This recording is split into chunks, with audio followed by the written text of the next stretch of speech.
ഞാൻ ഭയങ്കര ഗ്ലാമർ ആയിരുന്നു കുറച്ചു കാലം മുമ്പ്. ഇപ്പോഴും മോശമൊന്നുമില്ല. ഇല്ല.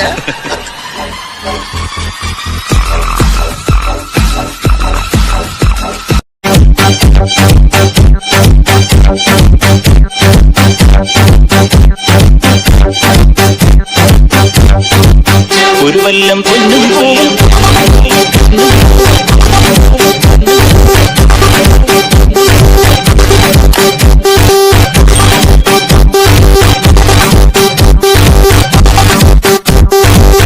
ഒരു വല്ലം പൊന്നും പോവും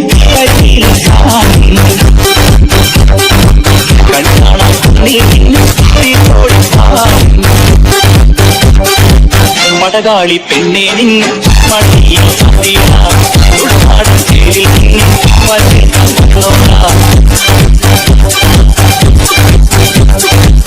ഒരു വല്ലം